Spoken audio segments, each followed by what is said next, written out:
80% de ces données sont des vidéos. Donc la vidéo, ça pollue beaucoup. Ouais. C'est pour ça qu'on va faire un podcast qui est un peu plus court. Ouais. Ça fonctionne ? Salut, moi c'est Vincent, le fondateur de First Stage et du coup de Réseau Pointé. Dans ce podcast, on va parler de confiance en soi, de stratégie de communication, d'entrepreneuriat et surtout quels sont les bons tips pour diffuser sur les réseaux sociaux. L'idée, c'est d'éviter d'avoir un zéro pointé et d'être bon sur Réseau Pointé. Salut Léonard. Salut. Bon, du coup, trop cool de te recevoir. Bah ouais, trop content. En plus, communauté énorme, Ah ouais. à fond. Non, en fait, moi, ce qui vraiment me botte, et c'est pour ça que j'étais très très content de te voir, c'est que tu vas nous parler d'un sujet qui est un peu atypique. Tout à fait. L'écologie, le RSE, vraiment, c'est pas du tout à la mode. Non, on n'entend jamais parler, non. Et toi, par contre, en fait, quand tu m'as parlé de ce que tu faisais, j'avais pas du tout compris. Parce qu'en fait, tu fais de la communication RSE, enfin de la communication responsable. Mais en fait, ton travail, c'est pas de communiquer sur des choses responsables, mais rendre la communication elle-même responsable. C'est ça. C'est ça ? Ouais. Est-ce que tu peux me donner une petite définition et expliquer un petit peu en quoi ça correspond et ça consiste ? Eh bien, la communication responsable, c'est une communication qui est déjà plus sensible aux enjeux écologiques, forcément, qui va être davantage tournée vers l'humain. Et c'est une communication qui va s'interroger sur le fond et aussi sur la forme des messages, tout en ayant la notion d'urgence. Mais cette communication responsable, elle repose notamment sur 4 piliers. Donc le premier, c'est des messages éco-responsables. Donc c'est vraiment faire en sorte, par la communication, de lutter contre les stéréotypes, de faire attention par exemple à toutes sortes de handicaps, à ne pas faire preuve de racisme, à être transparent dans l'ensemble des messages, donc de ne pas faire de greenwashing, donc de ne pas dire que notre produit il est durable, éthique ou que sais-je, alors que c'est faux. Donc ça, voilà, c'est la première des choses. La deuxième, c'est l'éco-socio-conception des supports. Donc là, c'est notamment en termes de communication, c'est de faire attention aux supports qu'on utilise. Donc c'est de privilégier le digital au print, ou si on fait du print, c'est de faire attention à la qualité du papier, à l'encre, etc. Ou même à l'impression.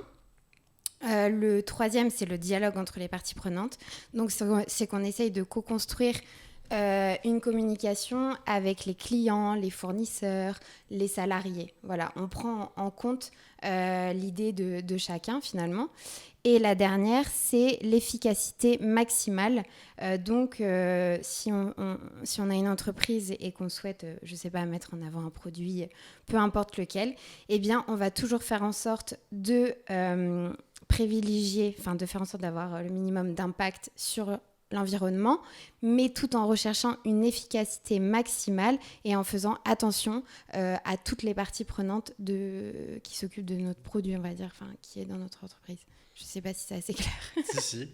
Du coup, tout à l'heure, par rapport à ça, on regardait un petit chiffre qui était astronomique. D'ailleurs, on n'a pas réussi à le recomparer pour que ce soit plus visible.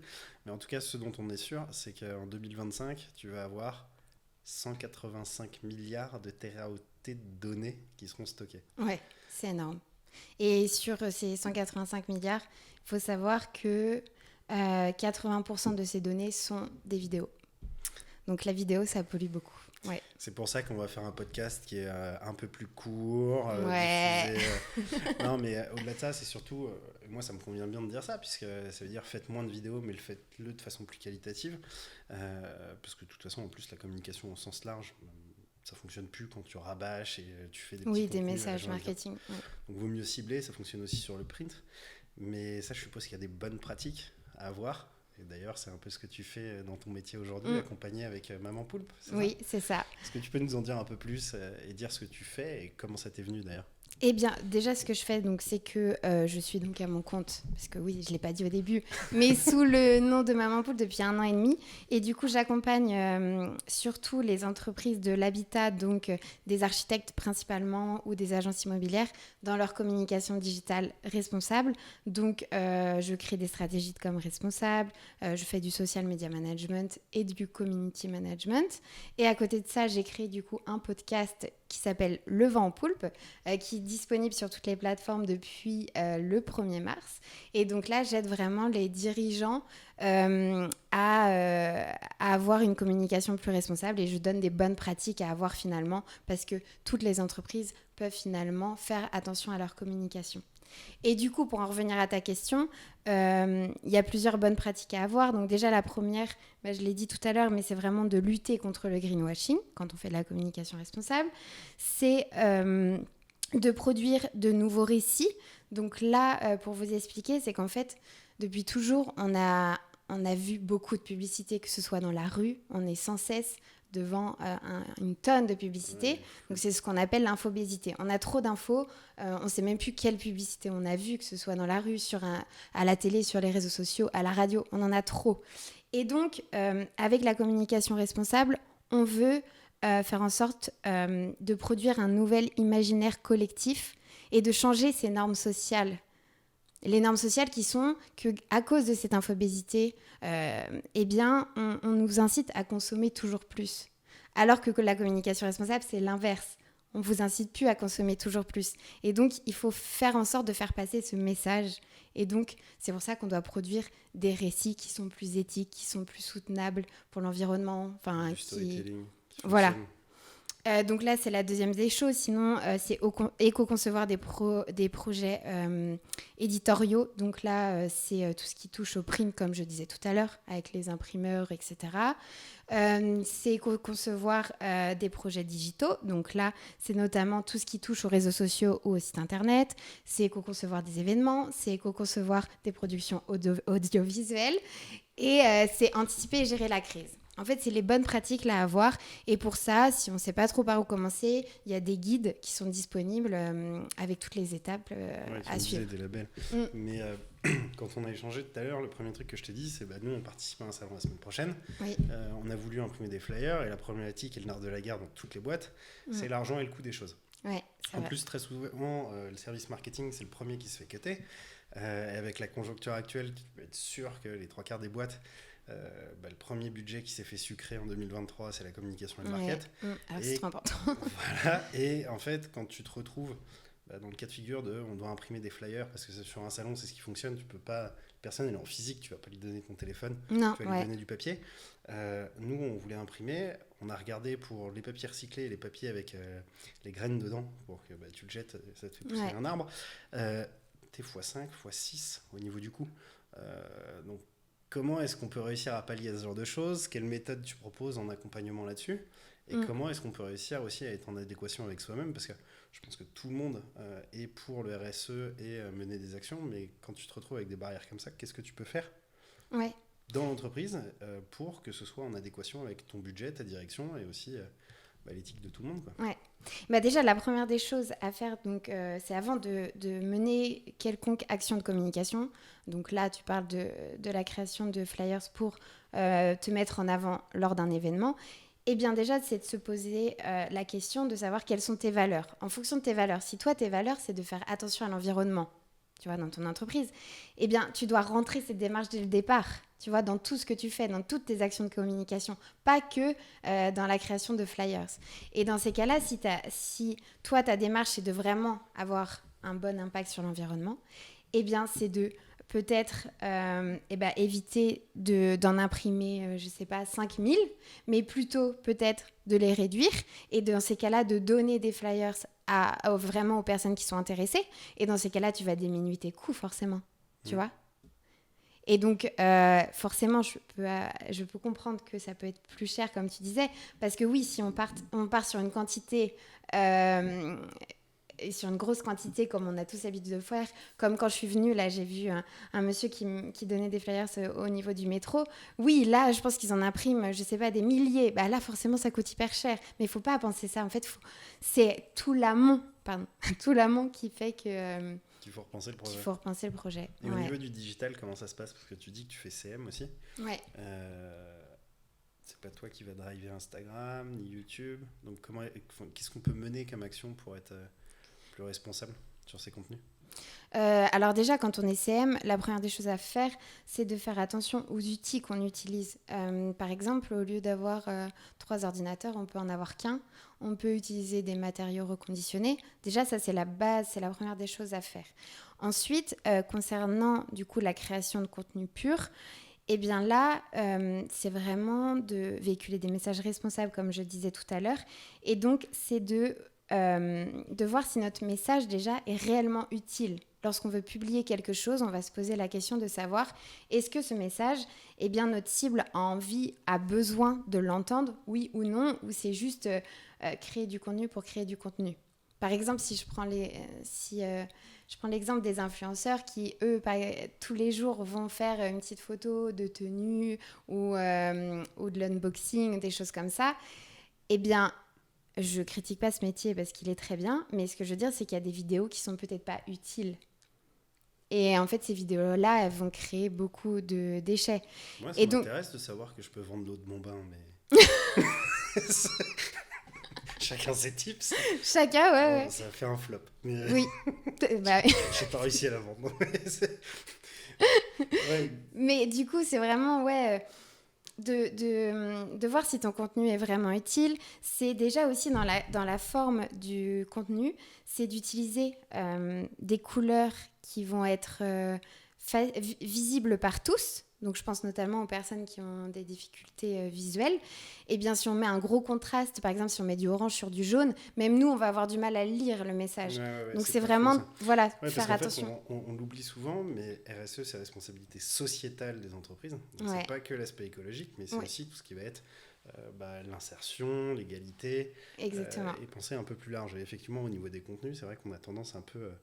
à oublier. Et il y a des choses qui sont pas très compliquées à mettre en place, notamment le sous-titrage sur les vidéos. Oui, exactement. En fait, tu as plein de vidéos aujourd'hui qui ne le mettent pas. Donc, tu en as d'autres qui prennent le réflexe parce que tu scrolles et tu es dans le métro, etc. Tu peux pas écouter. Mais ça, déjà, c'est quelque chose qui est tout simple et qui rentre dans une politique RSE. Oui, exactement. Et j'ai fait un podcast d'ailleurs à ce sujet qui est de rendre le contenu le plus accessible possible parce que, en fait, la raison du pourquoi aussi j'ai créé Maman Poulpe, c'est parce que j'ai souhaité rendre du coup mon contenu accessible à tous parce que moi, mon petit frère, il est malvoyant, enfin, il est aveugle. Et du coup, je me suis rendu compte que c'est vrai que moi, j'étais accro aux réseaux sociaux et lui, absolument pas. Et en fait, si on regarde Instagram, par exemple, et qu'on scrolle, et on se rend compte que ça nous donne rien en fait, parce que nous on voit pas, il va pas voir les belles images, après, il va juste voir le contenu. Tu as des trucs aussi à travailler, je pense, et ça rejoint ton idée. Moi je suis un gros passionné de cuisine, faire des tutos cuisine, et on voit de plus en plus de contenus qui sont ASMR, parce que ça génère, même chez des personnes qui sont voyantes, ça génère énormément de sensations et d'émotions. Et c'est vrai que du coup, c'est des contenus qui peuvent aussi complètement fonctionner pour des personnes qui sont malvoyantes. Donc finalement, le son, c'est super important. C'est ça. Et comme tu dis, donc là, quand on peut, si on peut mettre des retranscriptions sur vidéo, c'est la base, il faut le faire. Même sur des petites stories qui durent quelques secondes, il faut penser à ça. Mais c'est surtout la chose... que personne ne pense, c'est que sur toutes les publications qu'on publie, que ce soit sur LinkedIn ou Instagram, eh bien, dans les paramètres, on peut mettre un texte alternatif. Et ce texte alternatif, eh bien, il va être lu par les synthèses vocales. Et donc, les personnes malvoyantes vont avoir accès à votre contenu. Et il faut se dire que ces personnes-là sont potentiellement des clients aussi, en fait. Et on les oublie. Et on les oublie tout le temps. On ne pense jamais à eux. Et donc, ce petit texte, c'est simple. C'est pas juste... Par exemple, si je fais une photo, là, aujourd'hui, de notre interview, je ne vais pas juste mettre une photo de moi et Vincent en interview. Non, le texte alternatif, ça va être... Alors, Vincent et moi sommes positionnés l'un en face de l'autre avec un micro, on discute pour une prochaine interview, etc. C'est vraiment, il faut décrire au maximum, en fait, la photo pour que les personnes malvoyantes aient toute l'info, quoi. Du coup, en fait, ce que tu es en train de nous dire, c'est que le RSE, faut revenir à sa genèse et pas s'enfermer uniquement dans le green, l'écologie, mais comprendre ce que c'est que la définition au global et mener ces actions-là. D'ailleurs, je pense que ça peut vachement attirer les équipes et les challenger et les motiver d'ajouter cette problématique, mais qui a un vrai enjeu et qui leur permet, je pense, d'aller plus loin et aussi de réfléchir différemment, parce que si tu le mènes correctement, ces actions-là, en vrai, ça peut démarquer complètement ta marque d'une autre et avoir plus d'affinité avec tes prospects ou ta communauté. Forcément, mettre en place une communication plus responsable. ça va avoir un sacré impact sur ton entreprise. Déjà, tu vas véhiculer une belle image. Tu vas attirer de potentiels candidats, clients, peu importe. Tu vas favoriser l'économie locale aussi peut-être. Enfin forcément, oui, ça a beaucoup d'impact positif. Mais après, ce qu'il faut avoir en considération, c'est que la plupart du temps, une communication responsable, eh bien, elle va être faite en même temps qu'une démarche RSE. En fait, la communication va permettre de mettre en avant toute cette démarche, donc toutes les actions concrètes qu'on peut mettre en interne ou en externe. Sachant que cette démarche RSE, il faut se dire, elle n'est jamais terminée. Il y a toujours une amélioration qui est possible, parce que tu en parlais tout à l'heure. Après, toutes les grosses entreprises ont l'obligation d'avoir cette démarche, mais maintenant, les PME commencent petit à petit à elles aussi vouloir s'engager et donc réaliser une démarche RSE. Par contre, les plus petites n'en ont pas forcément besoin, mais pour autant, on peut quand même faire attention à sa communication et penser justement à l'équité, à la portée des messages, voir si ils sont porteurs de sens ou non, enfin à plein de choses, tu vois, comme je disais tout à l'heure. Et tu as fait un gros point sur le site web, l'éco-conception. Qu'est-ce que ça veut dire et hébergement green? Parce que c'est vrai qu'aujourd'hui, que ce soit dans n'importe quel domaine d'activité, c'est vrai qu'on a quand même l'impression que moins c'est cher, plus c'est produit à l'étranger, plus ça dérange tout le monde, mais pourtant tout le monde le fait. Shein, Wish, Wix, en fait, des plateformes comme ça qui produisent, que ce soit des fringues ou des sites web, t'en as à foison et finalement, juste peut-être en faisant le tri sur ces choses-là, on peut avoir des gros impacts aussi. Oui, c'est ça. En fait, si tu veux, toi, créer un site internet, déjà, tu as éco-responsable, tu as des agences qui sont spécialisées dans le domaine. Et donc, en fait, ça rejoint tout ce que j'ai dit avant. C'est que les chefs de projet, du coup, qui vont diriger ton site, ils vont vraiment te poser les bonnes questions en disant quelles sont tes valeurs déjà, quel message, toi, tu veux faire passer et faire en sorte de ne pas... créer par exemple 100 pages juste pour avoir un bon référencement sur Google. Ils vont te créer peut-être le moins de pages possible pour avoir un poids qui est moindre, mais pour autant ça va quand même bien fonctionner. Tu vas faire attention à l'hébergeur, voir si ton hébergeur il est vert ou non. Tu vas faire attention à la qualité des images que tu mets sur ton site, à la résolution. Est-ce que tu mets des vidéos ou non? Et il faut que si tu souhaites mettre des vidéos sur ton site internet, eh bien, il ne faut pas qu'elles se chargent automatiquement. Il faut que ce soit le consommateur qui, lui, appuie sur play et décide de la regarder. Et là, elle se déclenchera. En plus, ça te permet de charger plus vite ton site. Exactement. Et puis, comme je disais, des messages. Et aussi, faire attention aux couleurs. La plupart du temps, si on veut avoir un site éco-conçu, il faut prendre en compte le fait que tes images... en fait, c'est des codes couleurs que tu as, imaginons.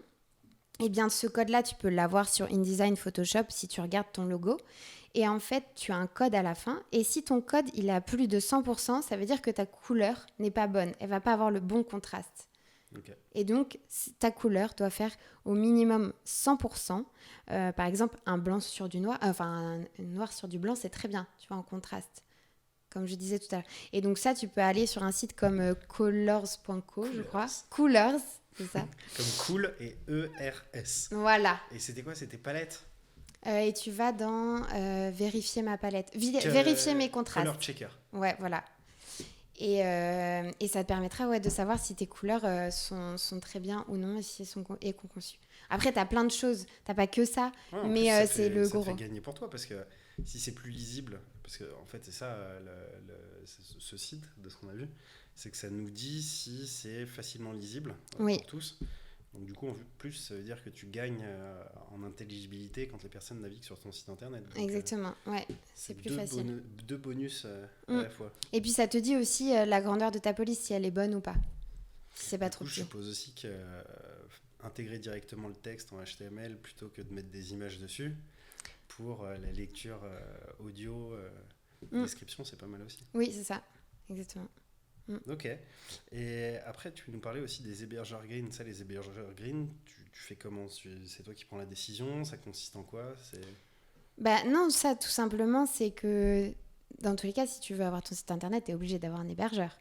Et bien, après, maintenant, tu as des hébergeurs, pas comme OVH, justement, d'autres hébergeurs qui, eux, ont une vraie politique là-dedans. Et après, il faut vraiment vérifier parce que tu regardes dans les mentions légales s'ils sont réellement verts ou pas, quelle est leur politique RSE justement. Et maintenant, tu en as de plus en plus. Après, en nom, moi, je sais que j'utilise VP Server qui est très bien. Après, tu en as d'autres. Mais est-ce que ça coûte forcément plus cher ? Ça coûte pas forcément plus cher, non. Non, non.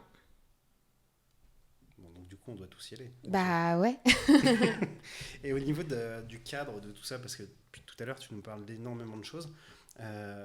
Tu changes des fenêtres chez toi, tu as des aides de l'État. Tu me disais que malheureusement, sur ce genre d'action, tu n'as pas encore d'aides qui sont avancées dessus. Donc c'est de ton propre chef que tu prends cette décision-là. Par contre, tu me parlais de certificats que tu peux avoir, de labels, je suppose de groupements aussi que tu peux rejoindre pour dire que tu as répondu à telle norme ou telle autre. Ouais. Est-ce que tu as des choses à nous dire là-dessus, peut-être à citer pour nous aider, nous orienter ? Eh bien, déjà, la première des choses, si vraiment la communication responsable, ça intéresse tout le monde, la première des choses, je pense, c'est d'acheter le guide. Hein ? T'envoyer un message sur LinkedIn. Aussi, oui, on peut faire ça.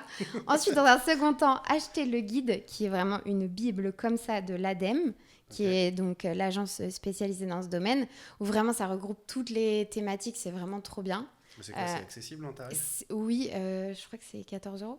Ouais, il me donc semble. En fait, n'importe quelle personne dans peut une l'acheter. entreprise peut l'acheter. Ouais, exactement. Et faire franchement. Son petit cahier des charges des actions déjà qu'elle peut mener à son échelle. Exactement, ouais. Et puis ensuite, tu as des guides en ligne, comme le guide de l'ISO 26000, ça s'appelle. C'est un guide, ouais. Et puis là, ça te donne toutes les étapes à suivre si tu veux mettre en place une réelle démarche. Et puis là, c'est vraiment, il faut un parallèle entre la démarche RSE et la communication responsable, là. Ok. Après, tu as les labels RSE aussi que tu peux obtenir. Tu peux obtenir un certificat où je crois que c'est une formation qui dure que 4h30 pour te former du coup à la communication responsable. Okay. Enfin, tu as plein de choses. Et justement, alors, ça, je ne saurais pas te dire. Non. Mais je crois que c'est gratuit dans tous les cas. De toute façon, okay. c'est gratuit. Mais dans tous les cas, ces labels, ils sont tous recensés justement dans le guide là. Ok. Et dans ce guide, parce que tout à l'heure on parlait de site internet, un site internet, tu travailles chez Total, avant de réussir à le bouger, tu vas jamais y arriver. Ouais. Alors, faut pas être défaitiste, mais il faut se rendre aussi à l'évidence que c'est des actions dans des grands groupes qui sont quasiment impossibles à mener à court terme. Donc il faut les actionner quand même pour qu'à long terme il y ait des choses qui changent. Mais est-ce que dans ce guide, il y a aussi des actions qui sont simples à mener, qu'on peut mener au jour le jour, juste par ses propres décisions de responsable marketing ou communication ? Ah oui, bien sûr. Et justement, ce qui est important à savoir, c'est qu'au final, dans toutes les entreprises, mine de rien, on fait tous une petite action qui peut rentrer dans ce domaine, mais on ne le sait pas forcément. Et du coup, la première des choses à faire, c'est si on est une petite agence comme vous, par exemple, c'est de faire une réunion et que chacun lise des points qui lui semblent, il a l'impression de réduire l'impact, par exemple, avec ses actions au quotidien. Et en fait, vous allez vous rendre compte que vous en faites quand même pas mal. Et après, tout ça, vous allez pouvoir le recenser et voir sur quel point vous voulez vous améliorer. Et c'est d'y aller vraiment petit à petit. Voir là où vous devez absolument diminuer votre impact. Tu vois, peut-être que vous, c'est votre impact, vu que vous êtes beaucoup sur du digital, ça va peut-être toucher à ça. Voir comment vous pouvez réduire à votre échelle votre communication dans ce domaine.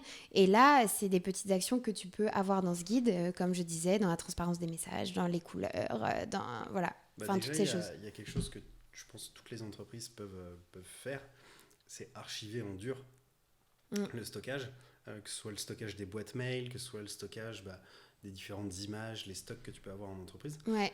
Nous, à notre échelle, il y a un truc qui est assez hallucinant, c'est le nombre de téras qu'on stocke de vidéos. Parce qu'on a la chance d'avoir plusieurs clients, on filme en 4K, etc. Et en fait, quand tu vas envoyer tes vidéos aux clients, tu vas avoir une V1, une V2, une V3, puis ça se stocke. Et ouais, tu les supprimes pas. Tu les supprimes pas, et en fait, tu te retrouves avec un stockage qui est monstrueux. Et là, tu vas même dans le sens contraire, c'est-à-dire que tu te dis, oui, mais le RSE, une action, normalement, ça te fait perdre de l'argent parce que c'est un coût. Là, c'est l'inverse, en fait. À avoir supprimé les vidéos, on avait moins d'espace à stocker, donc moins d'espace à stocker, en fait on payait moins cher l'abonnement. Donc non seulement tu as un impact qui est positif, et encore en plus tu récupères de l'argent puisque ton abonnement coûte moins cher.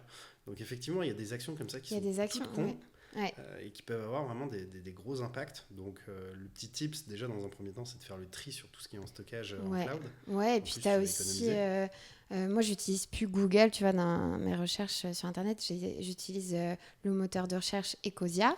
Ok. Déjà, rien que ça. Pour les arbres. Ouais, tu peux supprimer tes mails très régulièrement, en fait, si tu n'en as pas besoin. Éviter justement les mails inutiles, tu vois, c'est plutôt t'envoies un WhatsApp à la limite. T'as ça... Déjà, un truc qu'on fait jamais, c'est aller dans les newsletters ou les spams et Oui, vider ta corbeille de c'est spam. ça. Et te désabonner des newsletters auxquels tu n'as pas besoin. Ou si toi-même, tu fais du marketing digital, donc tu envoies des emailing, et ben c'est de nettoyer ta base régulièrement et de peut-être pas envoyer chaque campagne à tout le monde si tu sais que ça peut pas intéresser tout le monde, tu vois. C'est vraiment de faire un tri sur tout ça, sur tes données finalement, régulièrement. Donc du coup, c'est pas que du RSE qui est payant, c'est aussi du RSE qu'on peut prendre de chacune de tes décisions. Et au niveau de la globalité de la communication pour l'entreprise, est-ce que c'est juste une affaire de la personne qui est en charge de la campagne RSE et de l'éco-responsabilité de la boîte, ou est-ce que ça peut être aussi le client qui, dans sa démarche de commande, peut demander à l'entreprise d'actionner des leviers ou d'avoir des labels? Et bien justement, comme je te disais au tout début, quand je te parlais, je te donnais une définition de la communication responsable. L'un des piliers principaux, c'est vraiment de dialoguer avec toutes ces parties prenantes et justement, oui, avec ton client, avec tes fournisseurs. C'est faire en sorte de vraiment co-construire votre projet. Donc toi, avec ton métier, c'est de voir comment, avec tes salariés, avec tes clients, tu peux faire en sorte d'avoir une production audiovisuelle qui soit éco-conçue. Mais vraiment prendre en compte tout le monde, en fait, tous leurs avis. Ouais. Et si tu parlais de l'événementiel, sur l'événementiel, des cas concrets, ça peut être quoi? L'événementiel, ça va être par exemple de réduire les transports, imaginons. Ça va être de réduire les déchets, parce que tout le monde va manger, tu vois, donc voilà. Ça va être de faire attention aux décors, est-ce que les décors vont être réutilisés ou non. C'est de voir, pareil, si tu fais une campagne pour faire venir du monde à ton événement, et voir si ta campagne, elle est bien ciblée ou non, de ne pas cibler tout le monde. Enfin, t'as plein de choses en soi. Et toi, par exemple, là, on va faire la promo un peu de tes services. Quand tu as un nouveau client, qu'est-ce que tu fais en premier lieu? Première étape. Déjà, en première étape, donc je fais un audit, forcément, de qui il est, qu'est-ce qu'il fait, quels sont ses concurrents, quel est son marché, etc. Et puis voir s'il a défini réellement une raison d'être et des valeurs. Si c'est pas le cas, on bosse là-dessus direct. Parce que la raison d'être, c'est vraiment, à mon sens, quand on réalise une stratégie, c'est quand même, on va dire, un guide de départ. C'est de définir qui tu es. Et en définissant qui tu es, tes messages vont être encore plus impactants par la suite. Okay. Donc ça, c'est la première des choses. Ensuite, c'est de mettre en avant, bien sûr, ses valeurs. Et justement, si la personne a un site internet et que ses valeurs ne sont pas mises en avant, c'est de créer une page pour ça. Parce que, en fait, les générations de maintenant, on cherche davantage l'humain derrière l'entreprise pour laquelle on veut travailler. Tu vois ? Et du coup, si on met en avant le fait que on soit une entreprise familiale qui, je sais pas, j'ai pas d'autres idées là, mais bref, tu vois, les valeurs, ça va donner envie aux candidats de venir, tu vois, et on parlait de marque employeur l'autre fois ensemble, et ça joue aussi là-dedans. Tu vas avoir moins de turnover, tu vas plus facilement recruter, enfin voilà, de mettre plus en avant. D'engagement et de reconnaissance. Voilà. Et puis après, une fois que tu as fait ça, c'est que tu travailles sur tes cibles. Une fois que tu as tes cibles, des piliers de contenu qui vont être vraiment clairs et voir comment, avec des messages, tu peux vraiment impacter, donner envie à tes clients d'acheter ton produit ou tes services, tu vois. Ça reste la même chose ce que je fais, ça reste la même chose qu'une stratégie de communication, on va dire, basique, mais elle intègre cette notion de valeur, de raison d'être, de manifeste, etc. pour mettre en avant un message vraiment porteur de sens de l'entreprise. Ouais, d'ailleurs, même si tu les accompagnes pas derrière, ça peut être intéressant pour une entreprise de solliciter pour faire le point de où est-ce qu'ils en sont. Oui, c'est ça. Et réussir derrière à mener... En plus de ce que tu me disais, c'est des actions pour la plupart qui sont extrêmement simples à mener. Oui, pas c'est ça. Pas forcément besoin d'être accompagné, mais déjà savoir où est-ce que tu en es, ça peut être... Après, la chose à avoir en tête, c'est que quand même, la communication responsable, ça reste pas juste de faire preuve de mettre en avant des messages éthiques. Ça reste de quand même questionner sur le modèle économique de l'entreprise de base. C'est vraiment un questionnement global.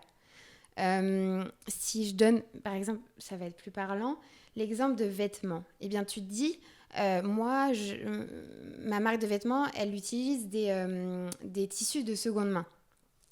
Bah, tu dis, oui, j'ai un sacré impact pour l'environnement. Mais en fait, non, ça ne s'arrête pas là. Si tu veux que ton entreprise ait un réel impact, eh bien, tu dois faire des vêtements qui soient intemporels, tu vois, qui soient facilement réparables.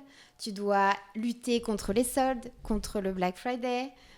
Tu dois fabriquer à côté de chez toi. Enfin, tu vois, il faut repenser toute une économie. Ouais, et du et coup, puis, la communication est là pour ça. Puis à l'inverse, si t'es Wish, commence pas à dire que t'as fait un site écologique parce que...